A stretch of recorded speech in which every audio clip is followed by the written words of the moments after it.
Hello and welcome to the Humans versus Retirement podcast. I'm your host, Dan Haylett, and today's conversation is one that I've been so excited to have as I extend a very warm welcome all the way from the lovely mountains in Utah, author, New York Times columnist, and through his amazing work in making our profession truly world-class, a true inspiration to me and the work that I do, Carl Richards. Carl, welcome to the Humans versus Retirement podcast. Thanks, Dan. I've been looking forward to this for a long time, so thanks for having me.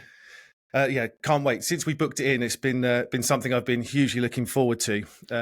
So, Carl, you're a true expert in making complex financial concepts easy to understand through your wonderful sketches, your two books that are sitting behind me, The Behavior Gap and the one-page financial plan, which I'm massive fans of, and the groundbreaking work that you do at The Behavior Gap. And you're obviously a passionate advocate for what you call real financial planning.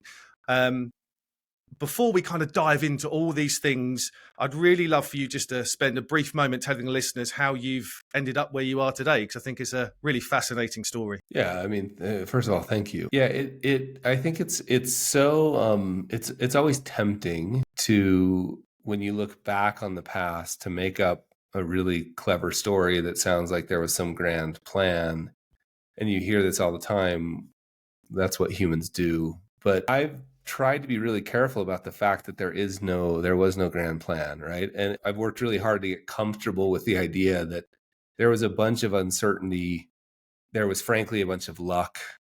There were things that were out of my control that led to this. So that like I'm working really hard to preserve and embrace that. So when I tell this story, it's with that in mind. I mean, I applied in college. When I was at university, I was an undeclared major, which in the States means you had no idea what you wanted to do. And I had a job as a landscaper. I was like the newest hire at a landscaping company. So I was literally digging ditches for a living while going to school full time. And I had just gotten married. And I came home one day, my wife, who had graduated with a degree in finance, was looking in the help wanted ads, and she found something we both thought would be interesting. It was, as we recall, as the story goes, and I'm pretty sure because I've double checked this a bunch, we thought it was something to do with security, like a security guard or a mall cop. And we thought it would be great because I could work in the evening and still go to school. I would go to apply for the job, and there was no questions about self-defense or kung fu.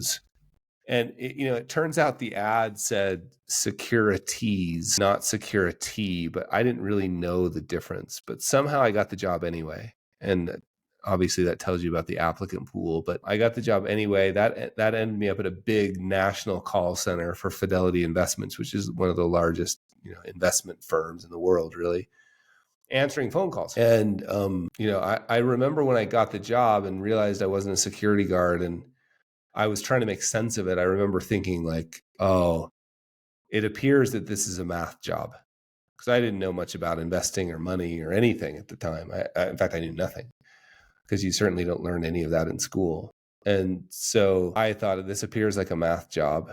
There's spreadsheets involved. And then when I got on the phones, actually taking phone calls from humans, and got to see sort of the interaction of like people and their money, particularly as it relates to investments, markets going up and down, I was like, whoa, this isn't about math at all. I remember being struck by, a little unmoored, frankly, by it. Like, I didn't make any grand conclusions then, but I remember being a little unmoored by the idea that like somebody was angry, somebody else was excited, people were yelling. I was like, what? I don't really understand what's going on. And it was that, like, kind of being interested in that.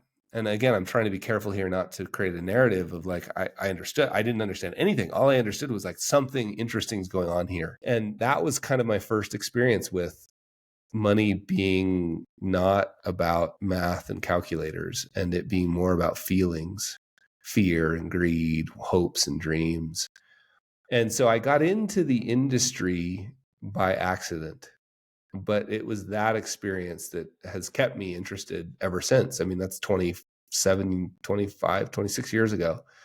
And I found it unending, like sort of unendingly curious about how we interact with money, because largely I think it's the ultimate secret door into what actually matters to people. You know, how we spend our time and how we spend our money will really tell you what we care about and what we value. And so it's that I don't really care about money at all. What I care about is what it tells me about humans and how I can help. Maybe like with a little bit of luck and a little bit of hard work, maybe I can help them make more sense of aligning their use of money with what's really important to them. And so, you know, that was the beginning. And then it would just be really almost like an unending set of stories that would have the similar theme, which would be luck, maybe like kind of doing public work. I call it playing in traffic. Like, sure, maybe I increased my luck surface area, fine.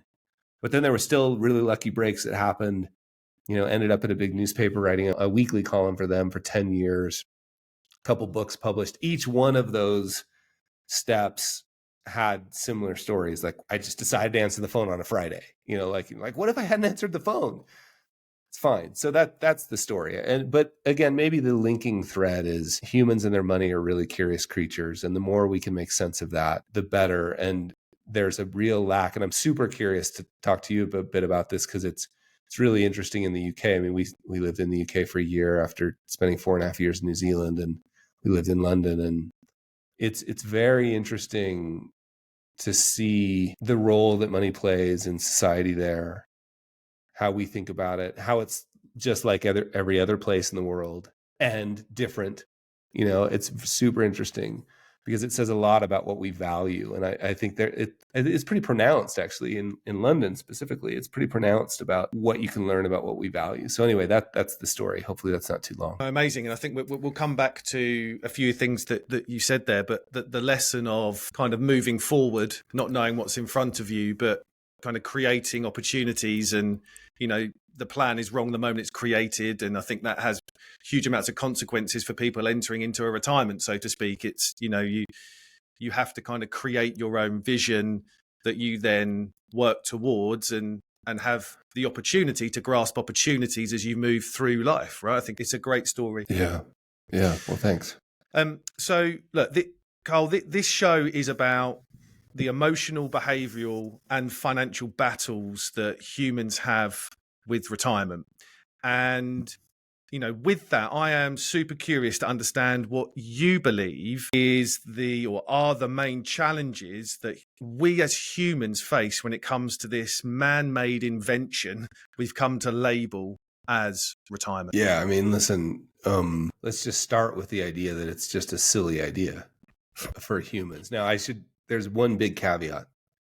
You know, hard manual labor, you know, there's a point at which we're like, look, I can't physically do that anymore. And I get that and have heard those stories and have had those conversations. But for the bulk of the people listening, we're most likely doing something more akin to knowledge work, you know, like maybe I was an accountant or an attorney or you know, we're not. And so the thing we need to realize is that humans were not wired for, and it's interesting because it's like, it's never too late to realize this. You know, the number of conversations I have right now with like 50, 55, 60-year-old people saying, hey, is this really what this is supposed to be like? Like, I think there's an awakening occurring around like, this doesn't work for most people. And let me define what I mean by this doesn't work. The idea that you're going to go full gas till you're 60, 62, 65, 58, whatever that number is. Let's just use 60 as the placeholder. I'm going to go full gas till I'm 60 and then I'm going to golf. You know, and it sounds lovely, but then you quickly realize like, you don't have this, by the way, I'm deeply empathetic to this idea. Sorry to get emotional quickly, but I've had so many of these conversations where people are like, they wake up and say, yeah, but I don't have anything at home, right? I don't have a relationship with my spouse and the reason I don't is because I was doing the thing I was told I was supposed to do, right? I thought my job was to provide and protect traditionally. And I'm speaking from a male perspective here. And this is growingly not a gender problem, but my perspective is the only one I have. Like, I thought my job was to protect and provide. I was heads down, making sure my kids were going to have a better future than I ever had, because I grew up in, and I thought that was my job. And now I wake up and I've been working so hard that my relationships are a little distant. I don't have any hobbies. I don't know really what I'm interested in. That's a common story. And I'm deeply empathetic to that story because it was well-intentioned. It's like we all bought into that argument. And to some degree, it was required during certain phases of the last 50 years of people's lives. Like, for many of us, it was required. But and we can be deeply empathetic to that and also say, hey, maybe there's a different way of thinking about it. And what I'm seeing more and more is, like, keep in mind, retirement, at least in the United States, the retirement age is set at 65. It was set at 65 at a time when life expectancy was 63. Same here. Exactly the same. Yeah. Right? Yeah. So you were going to retire 2 years after you were dead. Now we're talking about 60 to 65, and you're going to live till you're 80 or 85. That's not what we're wired for. So the picture I'm seeing more and more is people saying, okay, maybe this work thing can become a little more optional, but I need to find other ways to find a way to contribute. And that may be rebuilding relationships with the kids and the spouse that I've been a little absent because I've been working. It may be I'm a doctor and I'm a surgeon and I can no longer operate because my hands are getting a little shaky, but I could teach at the medical school, or I could volunteer. It may be that I'm a clerk at I worked my way up to become a manager at the local grocery store, and I've always wanted to work at the local garden. I'll make a lot less, but I won't have to tap into my savings. I can let that keep growing. Like, there's all sorts of flexible ways. The point is, full gas stop is actually causing a lot of pain. And it's especially painful because we expect it to be something else. Like, we've been waiting and waiting and waiting, and everybody told us it was going to be great. And then we get there and it's like, this is pretty boring. Like, we're not wired that way. So that's how I think about retirement. It's obvious I've thought a lot about it, so sorry to unload on you, but that's how I think about it. Amazing. I think, a lot of the challenges I see just off that is this deep-rooted sense of identity that you get through work, that if you full gas then stop, or you cliff edge this thing and you haven't thought about an identity or multiple identities after work and how they fit in with what you value, the struggle is so emotionally charged. And I think we need to do more work on identity. I think we need to do more work with people in establishing the really great bits that they love about themselves in work, and the identity that they cherish, and actually what the identity they want to become. I had a great conversation with a client actually on Monday. I was fortunate enough to stay at his lovely house, and we played golf on the next day. And he stepped back from work last year, and I said to him, "What would the business card say?" And he said it would say, let's call him Paul. It would say, Paul, trying to play the top 100 golf courses in the UK. That's my identity for the next couple of years. And you can see that he's grasped that. So I'd love to get your opinion on that. Yeah, no, I think the idea of identity is super important, because we wrap with even the language we use around it. Like, it sounds ridiculous to say out loud that your value as a human is related to how you earn your income. That's like, so ridiculous. Like, we'd never do that. We never do that. But we use language like that all the time. Like, what are you worth? Are you getting paid what you're worth? We often don't even say net worth. We literally just say, what's your value? What are you worth? Oh, Johnny's worth X. So we do actually have, in our culture and language, we have built up, your value is related to your economic status in life. And again, I'm being clear about this. That's like crazy. And we do it. And so when we realize, like, your entire identity is wrapped up in work, and I think that leads to all sorts of problems, right? Like, you're Superwoman at the office, you're Superman at the office, but when you come home, you're grumpy. Like, there's all sorts of and then when you get home, you're like, everybody at the office really values me. How come everybody around here doesn't see? Like, there's all sorts of problems there. And then you exacerbate that by pulling the plug on that source of value that you had created.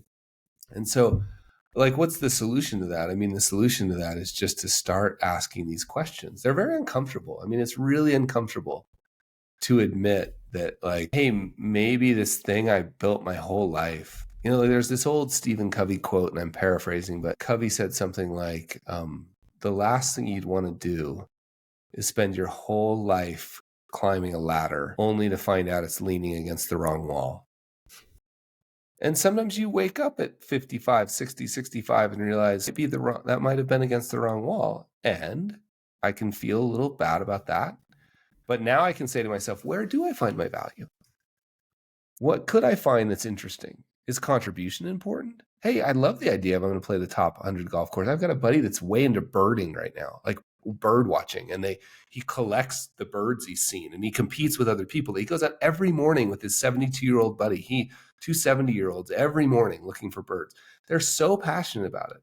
Well, that's an idea, right? Like, that had not occurred to them when they were 65. So it's not, and that's the other thing to think about. Imagine, Dan, just imagine if when you were 30, someone came to you and said, hey, you have 20 years, the next 20 years of your life, I'm going to give you a lifetime of experience and wisdom and connections and relationships. I'm going to give those to you at age 30. What would you build for the next 20 years of your life? And I've been doing that exercise lately. I just turned 50 and I'm like, there's this tendency to sometimes think like, oh, you're closing it down.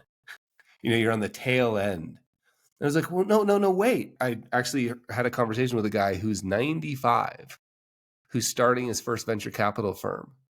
And he's only interested in talking about investments that are 50 years. And I'm like, why don't we play that story more often? Yeah. Like, if I'm now 60 and somebody comes to me and says, you got 20 years to do, you know, one project, a couple of projects, and guess what? You get the benefit of 60 years of relationships, experience, wisdom. Like, that's a gold mine. I mean, I don't mean gold, like that's just so massively valuable in terms of the contribution you could make if you start thinking like, so I'm thinking like, man, I have 40 years of projects. My average project takes 3 to 5 years, right? So what is that? I have 6, 7, 8 more big projects. What if the criteria for the next project is it's going to make every other project look like a footnote? So how could it be bigger? Oh, I don't have time for that. Yeah, I do. I've got 30 or 40 years. And by the way, I can accelerate the time because I've got all this experience. So I think like rethinking all of that is super valuable to me. And it doesn't have to be like money-making projects. It could be community building. It could be playing every golf course. It could be seeing every bird, like whatever it is. There's got to be something there because otherwise life is going to feel hollow. I love that. Do you know what is really interesting? What you said for me is if you're 50 or 60, you've probably got more, as you said, wisdom, knowledge, and ability to make the next thing even bigger and better and more valuable to you than 5 years ago, than last year. Yeah, you know, why would we want to shut that down? Why slow down? And I think that's what, you know, I frame it in the work that I do with the couples I work with. You know, those, you call them golden years, but I call them go-go years, which I know is something, you know, these go-go years you've got between the ages of, say, 60 and 75. You know, you've got an amazing opportunity to utilize everything that you've ever learned, and actually all the things that you don't like and all the things that you do like. And why would you not want to utilize those skills to be able to create something bigger and better than that's ever happened before? Yeah. It's what's interesting is this is was this like 5 years ago? I think this is 5 years ago. My wife, we moved to London for my wife to go to interior design school at age 47. And I was so proud of her. And like, that's just amazing. And I think she's got 40 years ahead of her building interior design projects. And she does a project every couple of years. And like one project takes her a couple of years. And there could be 10 projects. And my son one time was saying, hey, mom's going to retire you soon, because like her business was going really well. And I was like, oh, that'd be amazing. And then my son and my daughter, who were teenagers at this point, were like, no, that'd be terrible. Actually, you don't want to retire. And I was like, well, I know that's true. I don't ever plan on retiring. And this is the statement I made. I said, I'm just going to do less of the things I don't like and more of the things that I do. And I happen to love the creative process. And so that happens to work out. Like, it looks like I just view business as an art project. So it happens to look like business, but it could be like the neighborhood library or whatever. I'm just going to do less of the things I don't like and more of the things that I do. And my son was like, well, let's make a list of those things. Like, what are things that you don't like? And we stole it from somebody else. It's a concept, the stop doing list. So we make a list of the things that I find the least energy in, and I try to stop doing one. And I try to pick one every 90 days. And so I told him, I was like, oh, I don't ever want to look at email again. And we made these lists, and my son was like, would you be more or less successful at work if you stopped looking at email tomorrow? If like you found somebody else to do that? I'm like, oh, there's no doubt I would be more successful. So we went down the list. He's like, well, would you be more or less successful? I was like, more. Every single thing I wanted to stop doing, because it would leave me this time and energy for all the things I love and I'm uniquely good at. Like, well, I don't know what I know what I think I'm uniquely good at. I don't know what the world thinks, but I feel like I'm uniquely good at. And my son was like, well, if you would be more successful, quote unquote, at the business, if you stop doing those things, why don't you stop today? And I was like, I will, and we've been working through those over the last couple of years. Like, I'm to the point now where like I had a goal that I was never going to touch a keyboard again. That's one of my goals. I don't think I'm actually going to get all the way there, but I'm getting close. Like, I'm really close to never, ever looking at my email. Instead, it's a once a week, 90-minute meeting with my team. Like, and the business is doing better. And so that's the way I rethink. Like, to me, that's what retirement looks like. The next 30 years of my life look like I'm only going to do projects I love. And out of luck, like, it turns out those are financially rewarding, but that doesn't really matter. It like, if you're in the position to be able to retire anyway, find something you love. Is it birding? Is it the 100 best golf courses? Is it sailing? Is it the community library? Is it the garden? Is it teaching at the medical school? Like, what is it? Do that. Do you think that we as humans recognize that the best opportunity that we've got to align our values is probably about in our 50s and 60s? Do you think that we do actually understand now, with all the noise that's out there, everything that's been kind of pushed down us in terms of the fear and the greed and all this stuff, and how we have come to recognize what this retirement should be according to our friend down the pub and all the papers that we read? And do you think we actually fully appreciate the opportunity that's in front of us? Not at all. I don't think we do at all. I think we're thinking, oh, I'm at the tail end. Let's start shutting things down. Like, I'm just going to sit in the pub with my friends and watch the TV most of the days. And I think that's I'm having more conversations about this than I'm having about anything else, which seems to be my age cohort, 40, like 50, 55-year-olds saying, is this all there is? And if we flip it on its head, I think Chip Conley's done some really cool work around this. His program is called the Modern Elder Academy. And it's almost his exact conclusion of like, wait, he realized after building a couple of boutique hotels, and then he got hired like, he sold his hotels, he could totally retire. And Airbnb hired him to be sort of like some sort of consultant or on the board. I can't remember what the title was. And he realized like how much he had to offer. Like, yeah, maybe he can't type as fast, and maybe he can't travel and run around and do all those things. But from a wisdom's perspective, and like just perspective, and have you thought about this, knowing how to ask the right questions, he realized how much he had to offer. And he's like, I can't believe that this isn't a thing. Like, every company should have an elder, that they look to. And so I don't think we have any clue of that at all, that we're all thinking the same thing, which is, oh man, I'll get to one day. I hate this job. I'm going to retire someday. It would be amazing. Well, what if you didn't hate the job? What if you found a job you liked? What if you shifted at 40 and thought, instead of having to work till 60 and get out of there the first day I can, you're like, no, my working years just expanded to 70 or 80. And I love the contribution I'm making. So yeah, no, the answer is I don't think we're thinking about that at all. And I think that's why I love the work you're doing and Chip Conley's doing and some of the books we're starting to see about, like, do you realize what you have? You're in the best position ever to offer massive value. It's just different than what you thought was valuable. Like, you're no longer the hunter. You're no longer the warrior. Amazing. Come back. This is the last thing I'll say on this, Dan. Like, I've been working it's really interesting when you realize you're no longer Luke Skywalker. Like, you might have a shot at being Yoda or Obi-Wan. But the people who struggle the most are the ones that are still trying to be Luke. And I think you'd see that in like a hunter-gatherer community. Like I like to think that I would have been one of the people they sent out on the hunts because I'm hyper alert. I'm relatively physically okay. Like I would have been one of those people. And right now, at my age right now, there would be a 25-year-old saying, "Hey, bro, I don't think we need you to come anymore." And I would have a choice at that point. Am I going to keep trying, or am I going to? Sometimes the hardest thing we can do is say, I'm going to go back to the village and I've conquered out there. I'm now going to be in here. And instead of trying to keep going out there and becoming, losing myself, like what ends up happening to those people is they become depressed and alcoholic.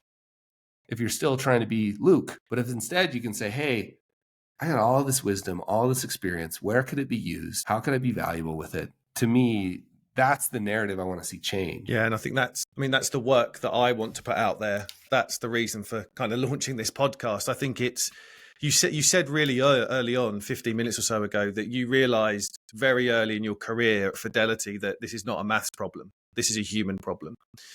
And I do think that the wider industry, and I'm proud to be part of your real financial planning professional community, but the wider industry still sells this as a math problem. The wider community and the people out there still put themselves and create a spreadsheet to try and get over the problem.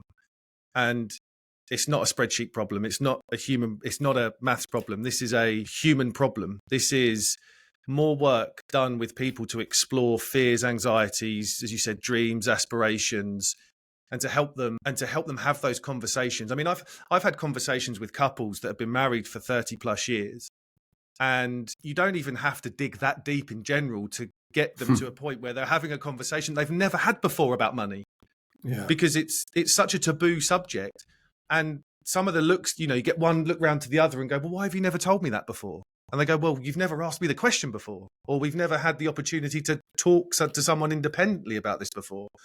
And I think, the disservice that happens around that, because we focus on the numbers, and the numbers don't change lives.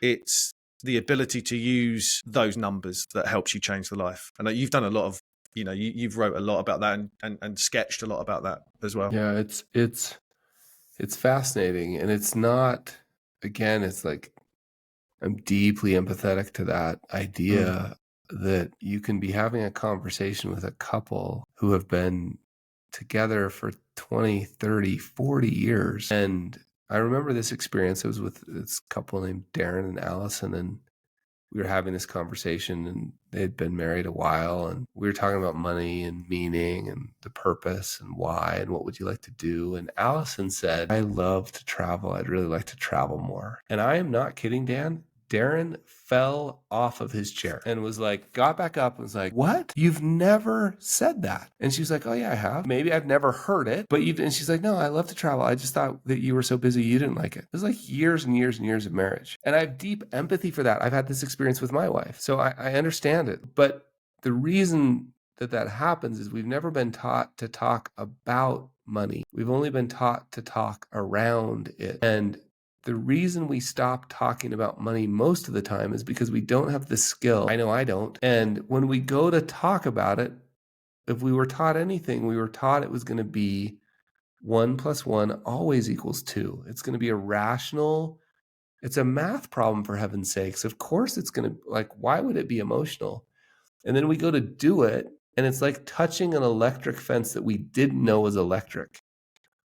Touching an electric fence that is electric is one thing. I was on a trail run in Europe, and I was running by, and I was like, oh, look at those cows. And I got too close. And I was like, I looked down, I have a video of it. I was like, that's not an electric fence, is it? And I grabbed it, and it was electric. It's a whole different world when you don't expect it to be electric, and it is. And so I think that's what happens when our conversations around money. We go to have some of these conversations, and there's judgment and shame and fear and greed, often multi-generational epigenetic trauma, stuff that you didn't even know that your great-grandfather used to say, that you've been saying, and you didn't even know that they said it. You discover it in some journal, you're like, wow, where did that come from? I find in those conversations a lot.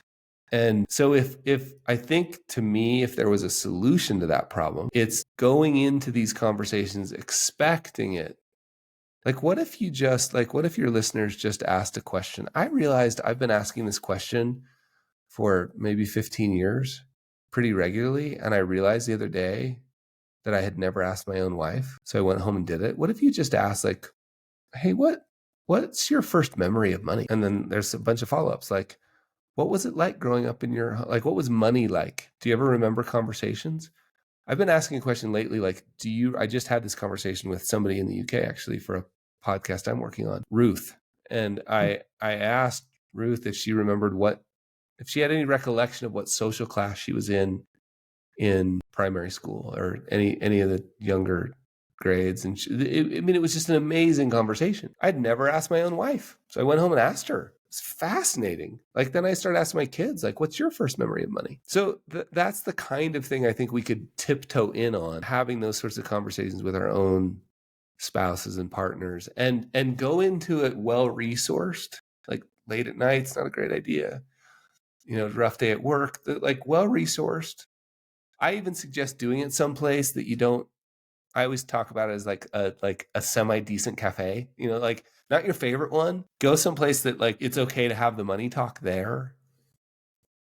Maybe it's out on a walk, and just be really prepared for it. It's not about you, like what you learn. Like, if my spouse said something like, oh, there's so much shame or blame around it when we talk about it, I need to be prepared with, like, oh, tell me more. Not, what do you mean there's shame and blame? It's really hard.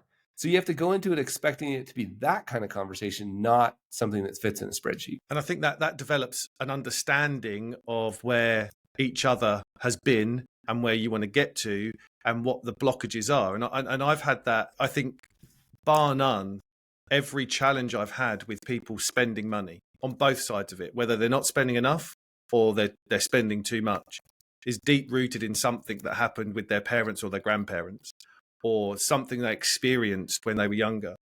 And actually, they've never told, as you rightly said, that, but they've never actually communicated that to their husband or wife. So there's frustrations between them that go, why are we not spending money when we've got more than enough, if we want to put it on a spreadsheet, and now we want to create memories and experiences? And the frustration, if it's not discussed and in a proper conversational way without judgment, then I don't think people have much chance of getting over that hurdle. I think it's just going to be a ever fulfilling prophecy of that you're just going to keep going round and round and round. Yeah. It's like, my thought on it is, you have two choices. You can either throw in the towel, say, forget it. My wife and I fight about money all the time. We have been for 27 years. They're getting better, right? They're less volatile. Sometimes they're just conversations now. Often they're arguments, and very rarely are they fights, but they used to be fights all the time. We had two choices. I could end the fights. It'd be really easy. Just call it quits and say, forget it. Or we could keep trying. And I think if, as soon as we accept that tension, that it's okay, no one taught you how to do this. It shouldn't be a surprise that you're unskilled. Like, I'm unskilled. I think I may have had more conversations about money than anybody alive. I don't know if that's true, but I'd put myself. You're right up there. You're definitely. I'd put myself in the top 10, right? Yeah, absolutely. And I still am terribly unskilled at it. And because no one taught me, I got taught the opposite. I got taught what all of us got taught. That's none of your business. Keep to yourself. We don't talk about money. So deep empathy for all of us. Like, it's fine. There's a reason you're unskilled. And so couldn't you find just a small little way, instead of just repeating over and over and over? Can we find a small, what was your, because Dan, can I tell a quick story? Yep. So, and I just want you to notice the empathy that shows up, right? So my friend Aaron, he called me once kind of exasperated, like a little bit frustrated with his wife. And by the way, I'm telling a story where it may sound like the wife was spending money and the husband was mad. By no means am I implying that that's anywhere close to always true. This is just one story, and you're going to find out that it turns out the husband was wrong. So just hang. So Aaron's a little bit exasperated. His wife, who we'll just call Amy, is like, I really need to get a new car. And, it's time. I need to get a new car. And Aaron calls me and said, this has been coming up for like 6 months. And I don't get it. She doesn't seem to be too concerned about, like, we live in a modest neighborhood. Like, she doesn't seem to be too concerned about having the flashiest house. She has good clothes, but she doesn't seem to be too concerned about the brand name. Like, I don't understand this car thing. It's just over and over and over. She's driving me crazy. We're driving each other crazy about cars. Like, why does she need a new car? I don't understand. We can't. It's really caused problems. He was really worked up about it. And we were like, well, what could you do? He decided to ask, hey, I don't understand. Like, you don't seem to be too concerned about this in any other area. So he sits down and asks in a quiet moment. He's like, Amy, I don't understand. Like, the car thing, it's really actually causing a lot of tension. Like, why do you need a new car? I don't understand. Why do you need a new car? And she was like, oh, Aaron, you don't get it. I don't think I said new. When I was young, my dad, we could only afford an old beat up car. And every time he would drive me to junior high school, so let's just call it 13, 14, 15, you know what it feels like to be that age. I would pull up and all the kids would be getting off the bus and the other kids would be getting dropped off by their parents, and the car would backfire or the car wouldn't start. And I like, he's like, and I remember being broken down on country roads and having to walk a mile to find access to a phone. I remember that, Aaron, and it was super hard. Like, those memories are painful. And I didn't mean to say new. I meant to say reliable. And all of a sudden you feel this, like, I mean, my friend Aaron's response, what he told me was just like, you can feel the deep empathy. Like, oh, of course. Like, oh, of course. So my point is, the new car is not the thing. There's a thing behind it. And if instead we could just be like, wow, that sounds really important to you. And again, I asked my wife, I'm terrible at this at home. Really, really good on a podcast. Terrible at home. Like, if we could instead just say, that sounds like it's really important to you. Tell me more about that. Like, where's that coming from? It doesn't match this other thing. I'm interested in how you see that, right? Because suddenly then there's this empathy. And so having these and again, back to the point of your show and a lot of the work you do, which I know isn't solely this, but there's nowhere I can think of where these conversations would be more important to be aligned than the concept of retirement, where you're suddenly going to be spending a bunch of time together that you better figure out what's on the docket, right? Like, you better be you better be at least working towards or open to the idea of having these kind of conversations, or it's just going to get more and more volatile because you're going to just be spending all your time together. So anyway, hopefully that's helpful, Dan. Absolutely. And just one quick statement from me before we kind of wrap up, because I'm conscious that we're nearly at the end of the show. I think, and you've talked before on on podcasts I've heard you, that you've had probably as many conversations about money as anybody, as you said, but you have a financial planner. I use the analogy a bit like a builder's house, right? If you go around a builder's house, their house is not finished because they're working on everyone else's projects. And I think sometimes, actually a lot of the time, the reason why we have personal trainers and ski coaches and golf coaches is because they're not us. And it's so important to have someone that's in your corner that can help you along this journey, no matter how much you believe that you know, because we're never as good as what I think we are with other people sometimes when it comes to our own lives. For sure. And that's that resonates with me personally on a lot of fronts. Yeah, I mean, I just think that's a function. It's funny, we had a meeting today with our financial planner that I kind of got fired. So I had to miss part of it to have this conversation, but I was already kind of fired.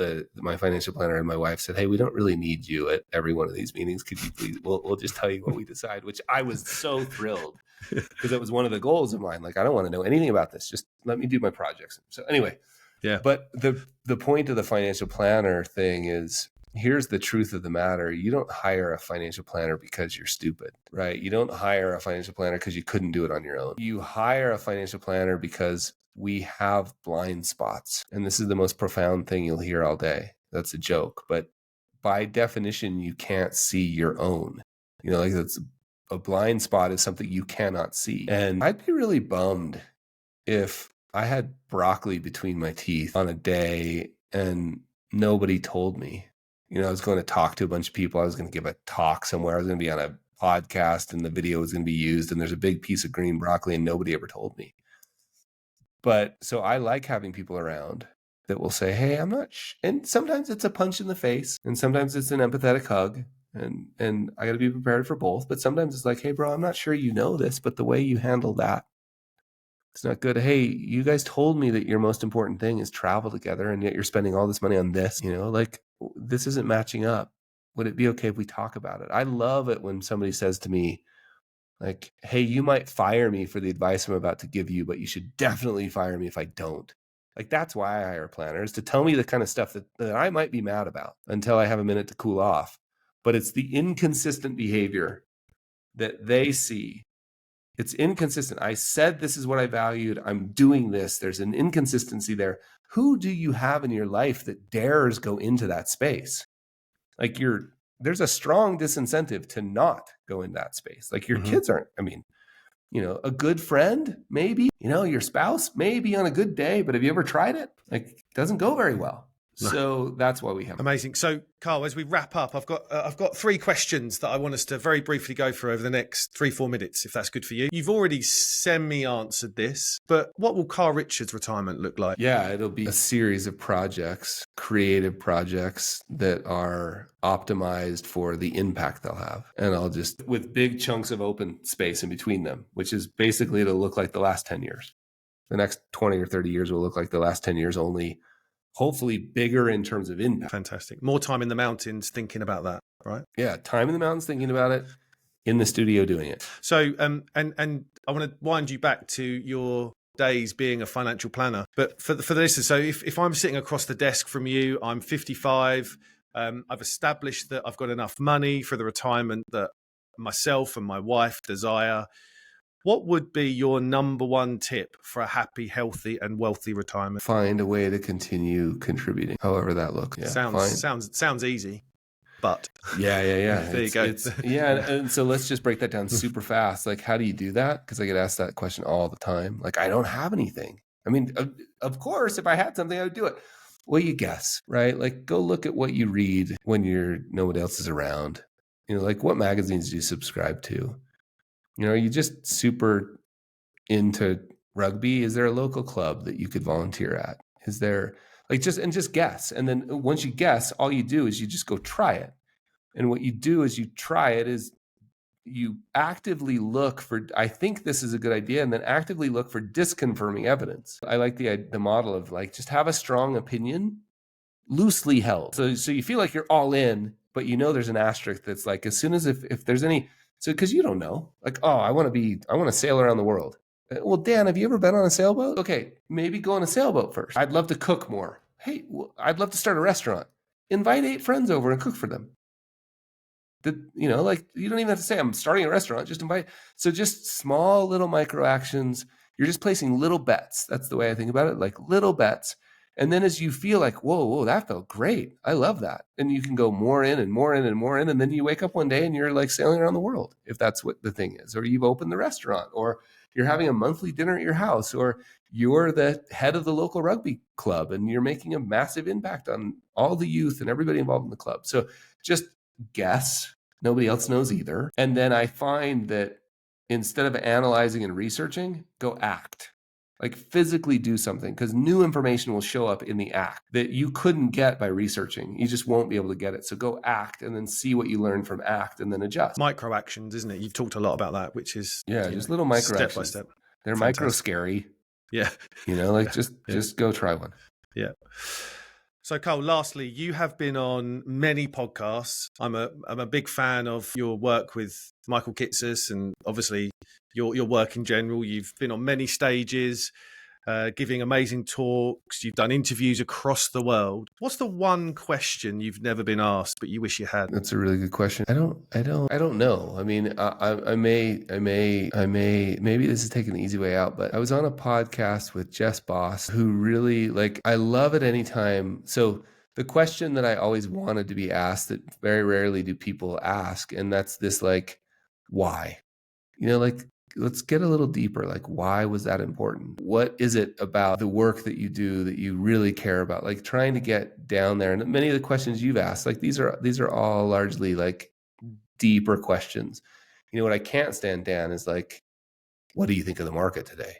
And what do you think of inflation? And all of those questions that don't actually really, and the reason, I feel like I'm skirting the question a little bit, but the reason is those questions are all hacking at the branches. And the questions I'm only interested in now, like I'm not even interested in, so I can hardly get myself to even stomach those questions.